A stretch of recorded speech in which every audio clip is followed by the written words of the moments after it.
મહાવીર હનુમાન મંદિર ખાતે ભવ્ય શોભાયાત્રા અને સુંદરકાંડનું ભવ્ય આયોજન કરવામાં આવ્યું હતું।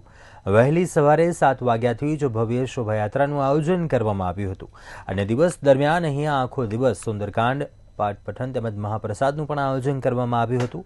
સાથે જ અહીં આવનાર ભક્તો માટે મંદિર પરિષદ પાસે એકા પાણીની પરબનું પણ ઉદ્ઘાટન કરવામાં આવ્યું છે।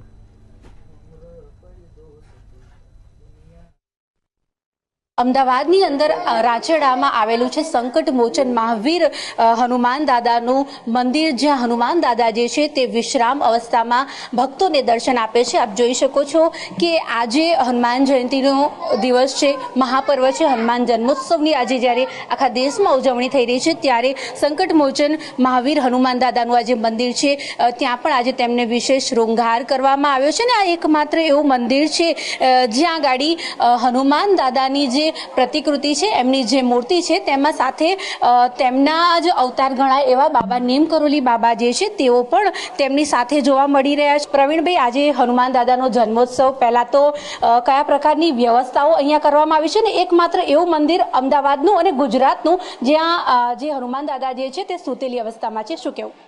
6 મહિના પહેલાં નીમ કરોલી બાબાના આશીર્વાદથી 23 ઓગસ્ટ 2024માં આ દિવ્ય મંદિરની પ્રાણ પ્રતિષ્ઠા કરવામાં આવી હતી।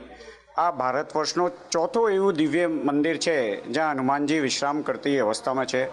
આ મૂર્તિ 2 ટન 2000 કિલોની આ મૂર્તિ છે અને હનુમાનજીના પગમાં અવિરાવણ છે, જોડે જોડે મકરધ્વજ જે હનુમાનજીનો પુત્ર એમની ફોટો છે અને હાથમાં રામ લક્ષ્મણની ફોટો છે, નીચે પાતાળ લોક છે।